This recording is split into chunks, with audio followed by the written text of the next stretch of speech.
महागणाधिपतये नमः। सदाशिवसमारम्भां शंकराचार्यमध्यमाम् अस्मदाचार्यपर्यन्तां वंदे गुरुपरंपरां। श्रीमात्रे नमः।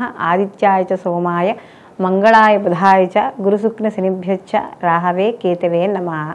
ప్రేక్షకులకు అందరికీ కూడా శ్రీ క్రోధినామ సంవత్సర ఉగాది శుభాకాంక్షలు.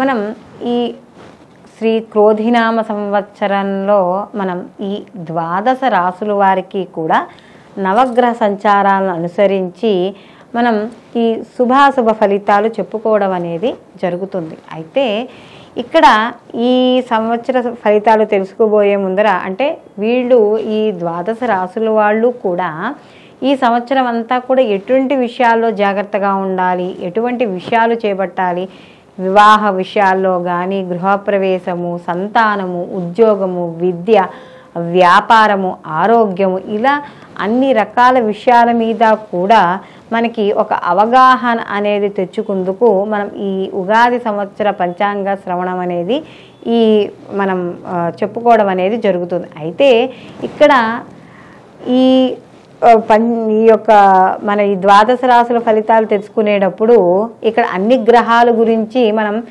చర్చించుకోవడం అనేది ఉండదు. ముఖ్యంగా సంవత్సరం అంటే ఒకే రాశిలో ఎక్కువ కాలం సంచరించే గ్రహాలు ఏముంటాయో వాటిని మనం బేసిక్గా చేసుకుని ఈ సంవత్సర ఫలితాలు చెప్పుకోవడం అనేది జరుగుతుంది. అంటే మనకి ఈ నవగ్రహాల్లో కూడా నెలకొకసారి మారిపోయే అంటే 27 రోజులకి 45 రోజులకి నెలకొకసారి 2.5 రోజులకు ఒకసారి ఇలా మారిపోయే గ్రహాలు ఎలా ఉన్నాయో, సంచరించే గ్రహాలు మార్పు ఒక రాశి నుంచి ఒక రాశికి సంచరించే గ్రహాలు ఎలా ఉన్నాయో అలాగే నిర్దిష్ట అంటే మనకు ఒక సంవత్సర కాలం పాటు కానీ సంవత్సరం కన్నా ఎక్కువ కాలం ఉన్న గ్రహాలు కూడా ఇక్కడ ఒకే రాశిలో ఉండే గ్రహాలు కూడా ఉన్నాయి. కాబట్టి ఇక్కడ ముఖ్యంగా మనకి గురువు ఒక సంవత్సరం అంతా కూడా ఒకే రాశిలో సంచారం చేయడం అనేది జరుగుతుంది.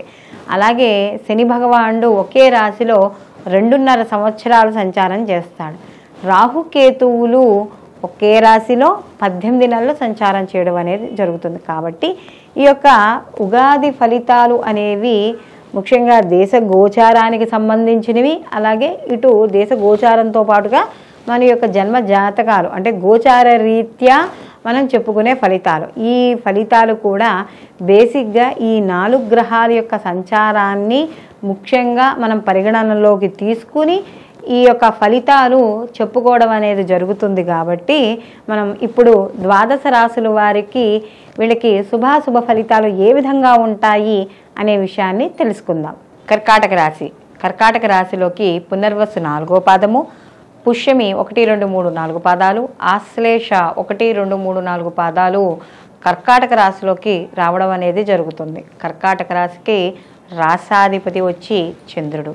కర్కాటక రాశి వారికి శ్రీ క్రోధినామ సంవత్సరంలో ఆదాయ వ్యయాలు ఏ విధంగా ఉంటాయి, రాజ్యపూజ్యం అవమానం ఎలా ఉంటుందని తెలుసుకుంటే వీళ్ళకి ఆదాయం 14, వ్యయం 2గాను సూచిస్తోంది. అంటే వీళ్ళకి ఈ సంవత్సరం ఆదాయం బాగా ఉంటుంది, ఖర్చు కూడా కాస్త తగ్గుగానే ఉండడం అనేది జరుగుతోంది.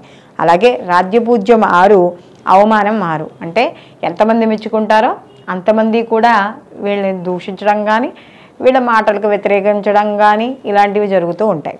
అయితే కర్కాటక రాశి వారికి కానీ చూసుకున్నప్పుడు ఇక్కడ మన ప్రధాన గ్రహాలుగా మనం తీసుకుంటున్నాం కదా, అలాంటి ప్రధాన గ్రహాలుగా అంటే ఒకే రాశిలో ఎక్కువ రోజులు సంచారం చేసేవి. కాబట్టి ఈ రాశి వారికి కానీ చూసుకున్నప్పుడు మే 1 నుండి సంవత్సరాంతం వరకు కూడా వీళ్ళకి గురువు లాభస్థానమందు తామరమూర్తిగా సంచారం చేయడం అనేది జరుగుతోంది. అలాగే శనీశ్వరుడు కూడా సంవత్సరం అంతా కూడా అష్టమ స్థానమందు రజితమూర్తిగాను, రాహుకేతువులు సంవత్సర ఆరంభం నుండి సంవత్సరాంతం వరకు కూడా భాగ్య తృతీయ స్థానములందు సువర్ణమూర్తులుగాను సంచరించడం అనేది జరుగుతోంది. అయితే ఎప్పుడైతే ఇక్కడ వీళ్ళకి ఈ యొక్క గురువు లాభస్థానమందు సంచారం అనేది జరుగుతోందో, గత కొంతకాలంగా వీళ్ళకి దశమ స్థానంలో గురువు యొక్క సంచారం వల్ల కొద్దిగా వృత్తి ఉద్యోగ వ్యాపారాలలో ఏదైతే ఉందో రాజకీయ పరంగా కావచ్చు వేటి పరంగానైనా ఈ భావంలో సంచారం చేయడం వల్ల అనుకున్నంత అనుకూలమైన ఫలితాలు ఈ యొక్క కర్కాటక రాశి వారు పొందలేకుండా ఉండడం అనేది జరిగింది. కాబట్టి ఎప్పుడైతే ఇప్పుడు గురువు వీళ్ళకి లాభస్థానంలోకి మార్పు చెందుతున్నాడో, ఇప్పుడు మార్పు చెందడం అనేది జరిగిందో, అప్పటి నుండి కూడా కుటుంబ పరంగా కూడా వీళ్ళకి ఎక్కువ సపోర్ట్ ఉండడం, అలాగే గౌరవ ప్రతిష్టలు, సంఘంలో వీళ్ళకంటూ ఒక ప్రత్యేకమైన స్థానాన్ని సంపాదించుకోవడం. అంటే ఇప్పటి వరకు వీళ్ళకి కాస్త ఒక ఐడెంటిటీ ప్రత్యేకంగా లేకపోయినా కూడా ఇప్పుడు వీళ్ళకి అలాంటి ప్రత్యేకమైన స్థానం అనేది సంపాదించుకోవడం, సంతానపరంగా కూడా వీళ్ళకి అనుకూలంగా ఉండడం. అంటే వాళ్ళ విద్య, ఉద్యోగం, వ్యాపారం, వాళ్ళకి సంబంధించిన విషయాలలో కాస్త ఆనందాన్ని పొందడం అనేది జరుగుతుంది. అలాగే ఏవైతే వీళ్ళు కార్యక్రమాలు చేపట్టదలుచుకున్నారో, అంటే వాళ్ళ వృత్తి, ఉద్యోగ, వ్యాపార పరంగా కావచ్చు, అలాగే గురువు కాబట్టి కొంత ఆధ్యాత్మిక కార్యక్రమాలు కావచ్చు, ఏవైనా సరే శుభ కార్యక్రమాలు కావచ్చు, ఏవైతే చేపడతారో వాటిలో విజయం సాధించడం అనేది జరుగుతుంది. అలాగే వీరికి ఆదాయం ఏదైతే ఉందో ఆదాయ మార్గాలు పెరుగుతాయి, వ్యాపారం చేసే వాళ్ళకు కూడా లాభాలు అనేవి పెరుగుతాయి.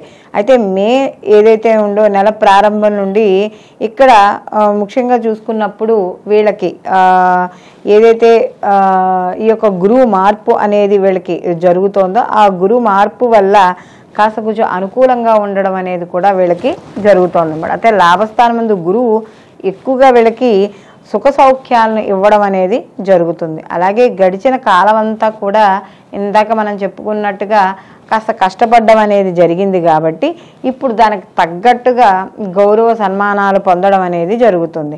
ఆదాయము అవన్నీ కూడా పెరుగుతాయి. ఇక్కడ ఉద్యోగాల్లో మంచి అవకాశాలు, అంటే ఎవరైనా నిరుద్యోగులు ఉన్నారనుకోండి, ఉద్యోగస్తులకు మంచి అవకాశాలు లభించడం, అలాగే వ్యాపారాల్లో విజయం, ముందంజు, ఎత్తుకు పై ఎత్తు వేసి ప్రతి పనిలోనూ కూడా ముందుకు వెళ్ళడం అనేది జరుగుతుంది. ఎవరైతే వివాహం కాని స్త్రీ పురుషులు ఉన్నారో వాళ్ళకి వివాహం అయ్యే సూచనలు మాత్రం ఈ సంవత్సరం ఇక్కడ కనబడుతోంది. కాబట్టి వాళ్ళకి ఈ సమయం శుభయోగంగా మనం చెప్పవచ్చు. అలాగే ఇక్కడ ఏవైతే ఎదరి వాళ్ళు ఎవరైనా సహాయం చేయమని వస్తే వీళ్ళకున్న దాంట్లోనే ఉపకారం చేసే స్వభావము, ఇతరులకి సహాయ సహకారాలు వాళ్ళకున్న దాంట్లో అందించడము, అంటే ఎవరైనా కష్టంలో ఉన్నారు అంటే వాళ్ళని ఆదుకోవాలనే ఒక దయ, ఇలాంటివన్నీ కూడా వీళ్ళకి కలిగి ఉండడం అనేది జరుగుతూ ఉంటుంది. అయితే మీరు చేసే పనుల వల్ల కావచ్చు, మాటల వల్ల కావచ్చు, మీ చుట్టుపక్కల ఉండే వాళ్ళ దగ్గర గౌరవం సంపాదించుకోవడం, అంటే ఎక్కడో బయటకి చోటే కాకుండా మీ యొక్క ఎదురుకుండా వాళ్ళు పక్క వాళ్ళ ద్వారా కూడా మీకు కొంత గుర్తింపు లభించడం అనేది మాత్రం ఇక్కడ ఖచ్చితంగా జరుగుతుంది. అలాగే మీకంటూ ఒక మంచి స్నేహితులు ఏర్పడము, అలాగే మీ యొక్క ఆశయాలను, మీ యొక్క భావాలను తెలుసుకుని మీకు మద్దతు ఇచ్చేవాళ్ళు పెరగడము, ఇలాంటివి కూడా ఈ సంవత్సరం ఎక్కువగా కనపడము. అలాగే మిత్రులు కూడా మీకు కొంత మీ జీవితానికంటే మీ యొక్క ఏదైతే ఎదుగుదల ఉందో ఆ ఎదుగుదలకి కాస్త ఉపయోగపడే వ్యక్తులు మీకు తారసిల్లడం, ఇలాంటివన్నీ కూడా జరుగుతాయి. అలాగే మీకు మొత్తం మీద చూసుకుంటే మీకు బంధువర్గంలో కావచ్చు, స్నేహవర్గంలో కావచ్చు, మీ చేసే ప్రతి పనికి కూడా సహాయ సహకారాలు, మద్దతు ఇవ్వడం అనేది కూడా ఇక్కడ మనకి కనబడుతోంది. అవి మీ విజయానికి కూడా దారి తీయడం అనేది జరుగుతుంది. అలాగే కర్కాటక రాశి వారికి మరి అష్టమ స్థానం ముందు శని సంచారం అనేది జరుగుతోందిగా. గురువు అయితే లాభంలోనే ఉన్నాడు, కానీ ఇక్కడ శని మాత్రం మిశ్రమ ఫలితాలను ఇవ్వడం అనేది జరుగుతుంది. అలాగే ఎక్కువగా శని అష్టమ స్థానంలో ఉన్నప్పుడు ఎదరవాళ్ళ మీద ఆధారపడి పనులు చేసే కన్నా వీళ్ళకంటూ వీళ్ళు స్వయంగా సొంత పనులు చేసుకోవడం, వాళ్ళకంటూ వాళ్ళ పనులు కష్టపడడం ద్వారా ఎక్కువ ఫలితాలు, అంటే ఎక్కువ మంచి ఫలితం పొందడం అనేది జరుగుతుంది. అలాగే ఏదైతే సహజంగా శని భగవానుడు ఏం చేస్తాడంటే కష్టపడతాడు.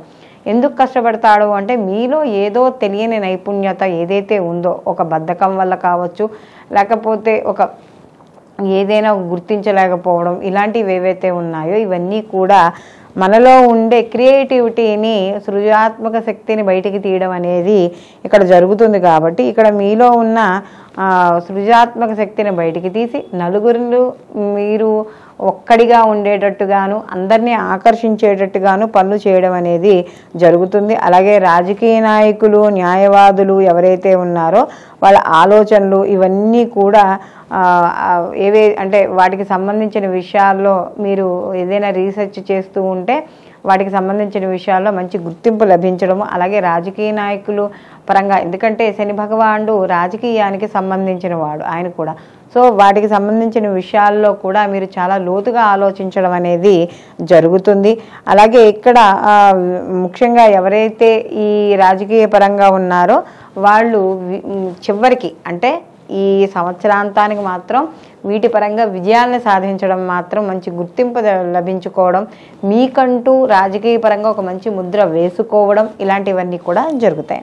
అయితే భాగ్యస్థానంలో రాహు యొక్క సంచారం వల్ల కాస్త కొంచెం శారీరక మానసిక ఇబ్బందులు అనేవి కాస్త ఎదుర్కోవాల్సి వస్తుంది. అలాగే ఎందుకంటే ఎప్పుడైతే ఈయన ఈ యొక్క భాగ్యస్థానంలో ఉన్నాడో కొంచెం అక్కడ కూడా మనం తండ్రి స్థానంగా చెప్తాము, అలాగే పూర్వపుణ్య స్థానంగా చెప్తాము. కాబట్టి ఎక్కువ దుర్గా ఆరాధన చేయడం ద్వారా కొంత మానసిక ప్రశాంతత అనేది ఏర్పడుతుంది.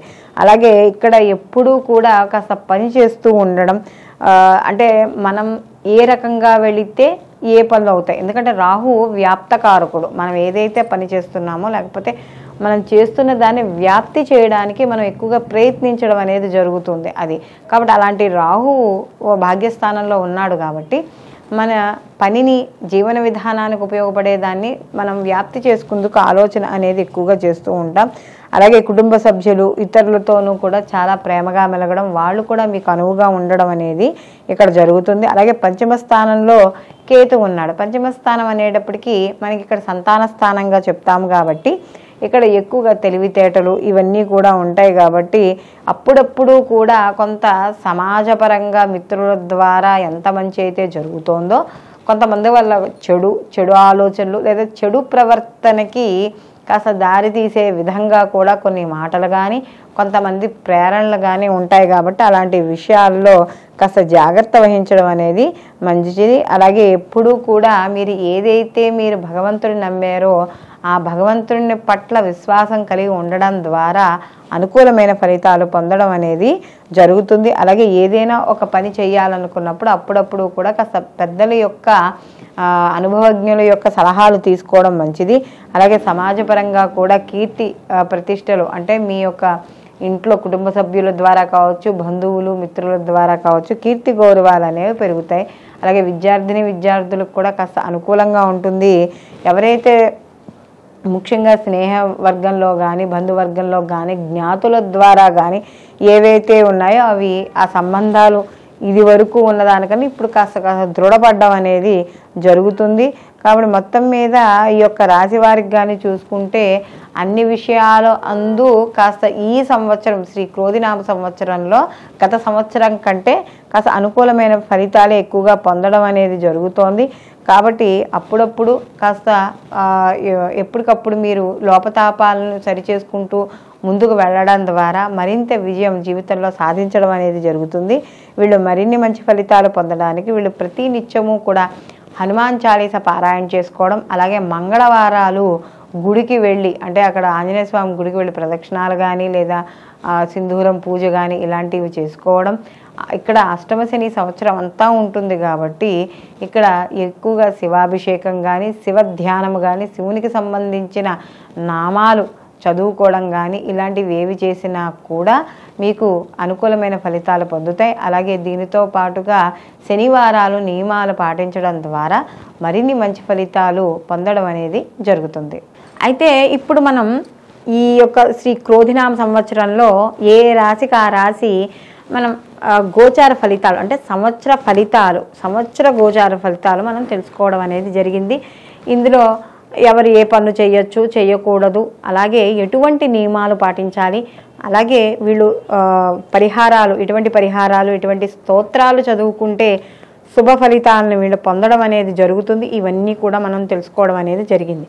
అయితే ఇది మనకి సంవత్సర ఫలితాలుగా పరిగణించడం అనేది జరుగుతుంది. అయితే దీనితో పాటుగా మనం వాళ్ళకి వ్యక్తిగత జాతకాలు కూడా పరిశీలనలోకి తీసుకోవాలి. కారణం ఏమిటంటే ఈ వ్యక్తిగత జాతకాలు ఏవైతే ఉన్నాయో ఆ వ్యక్తిగత జాతకాలకి ఈ గోచార ఫలితాలను కూడా అనుసంధానం చేసుకోవడం ద్వారా సంపూర్ణమైన ఫలితాలని పొందడం అనేది జరుగుతుంది. అంటే ఇక్కడ జన్మజాతక రీత్యా జరిగే మహర్దశలు, అంతర్దశలు ప్రత్యంతర్దశల ద్వారా వ్యక్తి యొక్క జాతకంలో వచ్చే మార్పులు, ఆ యొక్క ఫలితాలని ఈ యొక్క గోచార ఫలితాలకి ఈ గోచారంలో ఉండే గ్రహాల యొక్క స్థితిగతులకు అనుసంధానం చేసుకుంటూ అప్పుడు పనులు ముందుకు చేయడం ద్వారా మీరు చేపట్టే పనుల్లో తప్పనిసరిగా విజయం సాధించడం అనేది జరుగుతుంది. సర్వేజన సుఖినో భవంతు, లోకా సంస్థ సుఖినో భవంతు.